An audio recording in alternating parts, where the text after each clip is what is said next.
Hi there everyone, Dave here from HeyUGuys, and today I'm joined by the wonderful Stefan Pape.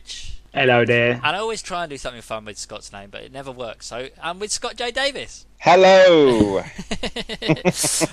And today we are going to be talking about, if you hadn't guessed because it's right in front of you, Baywatch movie. Stefan, as always, could you tell us what the Baywatch movie is all about, please? It's about, well, I'll start that again. Sorry, I just realised it's about Baywatch. No, Dwayne Johnson is the star. He plays Mitch Buchannon, obviously a role which once belonged to the Hoff. And he's a lifeguard, but you wouldn't want to call him that to his face because he, as far as he's concerned, the Baywatch Collective are more than just they're there for more than just the safety of the people in the sea. They actually have to solve kind of crimes and ensure the whole neighbourhood is kept safe. So when they have to hire, it's the sort of time is the peak seasons. They have to hire 3 more staff. And in comes Summer, played by Alexandra Daddario. Ronnie, played by John Bass or Bass. Bass, I think Bass, but it could be Bass. Bass, probably Bass.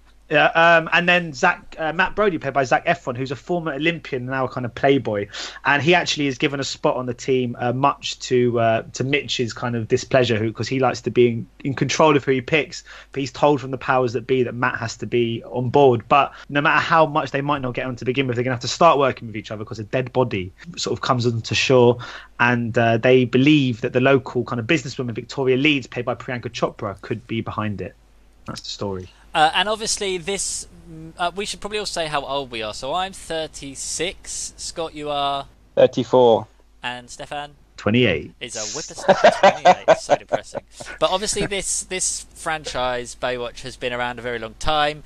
If I look at that photo there, I think of myself as I don't know, I must have been about 14-year-old boy, every Saturday afternoon watching Baywatch with my dad, who I didn't understand why he wanted to watch it. I just thought it was cool, so I thought he thought it was cool, but obviously it's got lots of very pretty women in it. And it's been quite a long time since the TV show went off air. At the time, it was the highest, I think it still holds the record for being the most aired TV show anywhere in the world, which is very impressive. There's a nostalgia there for people like me and the millions of others.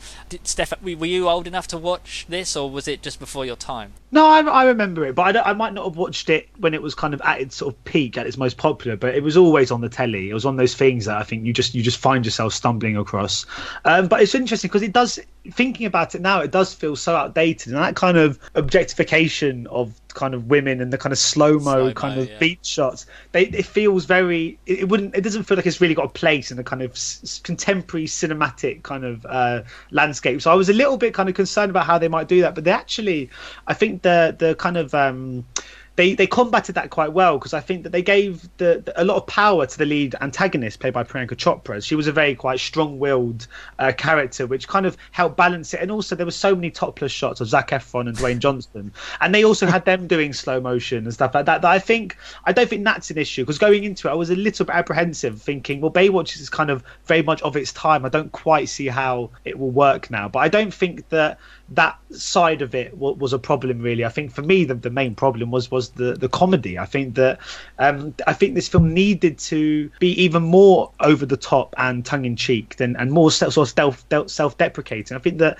if you're going to bring Baywatch back, you're going to have to really ridicule it. I don't think there's a way to do this kind of sort of po-faced. I think you have to do it very much in a completely quite irreverent, quite playful way. And even though it was like that at times, I think it still followed the kind of quite generic narrative that it's really should be deconstructing. I think that it kind of had its cake and was eating it at the same time. It didn't quite get that balance right of being the same film it's ridiculing while ridiculing it effectively. I don't think it managed to quite catch that balance properly. I'm with you, Stefan. What did you think, Scott? Yeah, I thought it was quite funny, actually. Probably liked it slightly more than you guys. But I do agree with what Stefan said. You know, there's a great example of what he's talking about in terms of a TV adaptation being a bit tongue-in-cheek, and that was obviously 21 and 22 Jump Street, which did it very, very well. And I thought it would go a little bit sillier, similar to Stefan, like a little bit more kind of, as you said, over the top and a bit more, well, silly, you know, and light-hearted. I mean, it is in places, and I thought some of the humour was very, very good, but it's sporadic.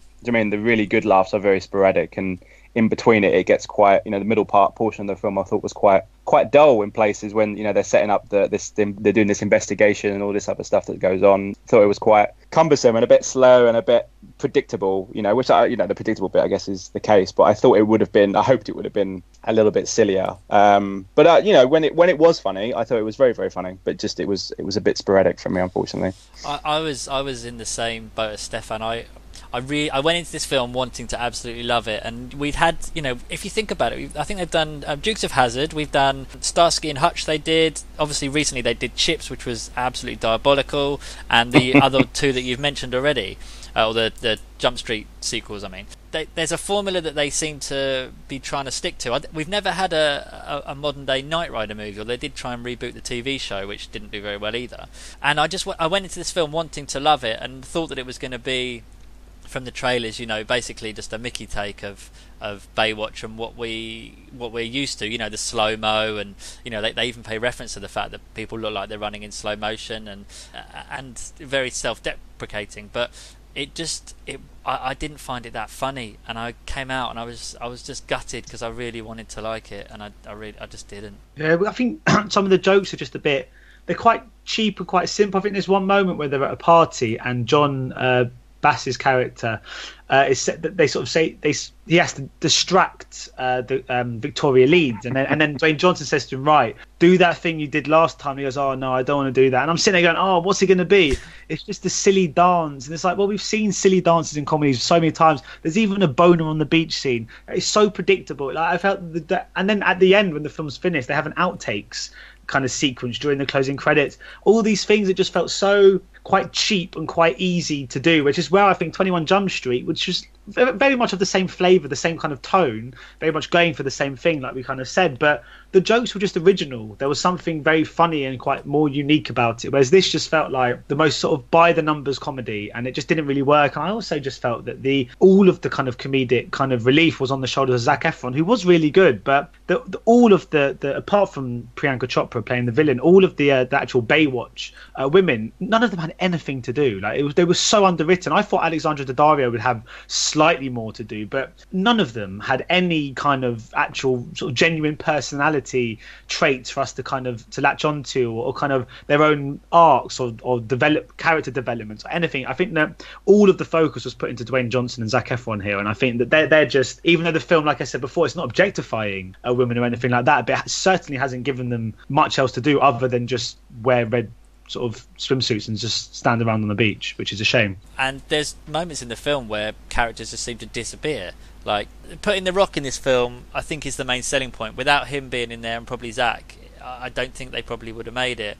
So, Stefan, were there anything in here that you did love? Oh yeah, The Rock, and there he is. Look at him with his lovely tattoo and his fantastic nipples. No, I love him. I can't think anything but Moana when I watch that. When I see his tattoos now. No, he. I mean, the thing is, look, he saved a lot of lives in this, but he has proven that unfortunately he can't save every single franchise that he steps into.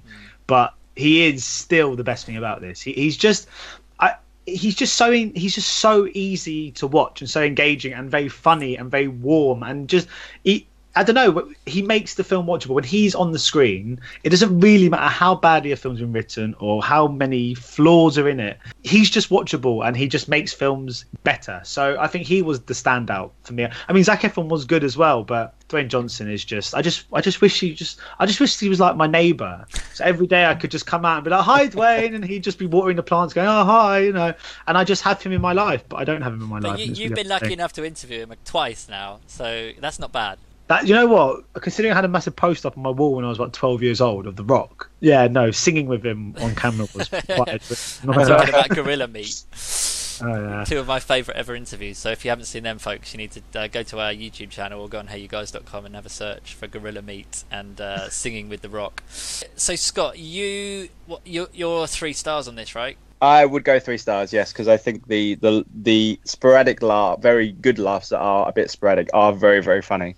And I agree with Stefan, Dwayne Johnson, I mean, he has been in some rubbish films, but those rubbish films are pretty watchable because of him. And he's so relentless, isn't he? I mean, he has a film coming out every 4 months at the minute, doesn't he? I mean, my goodness, he had Fast and Furious, he's got Giant Jumanji coming out later in the year, he's got Rampage next year, he's got Skyscraper next year. He's just relentless, but it's just a testament to his kind of magnetism that I mean, with Baywatch as well. I mean, he probably helped get the movie greenlit. You know, they tried for years and years to get the film made, and as soon as he gets on board, and he says because obviously he's a producer as well, and I think his producing partner, Bo Flynn, is part of this one as well. So they obviously sat down and said, "Look, this is going to work. This is what we're going to do." Blah blah blah. And getting the likes of Hasselhoff probably back and and obviously he probably got Efron as well. You know what I mean? Him being on board there probably got someone like Zac Efron just for the sheer fact that they want to work with him. You know, so he's pretty relentless, and he does a great job in this as well. But yes, I would say 3 stars for me for this one.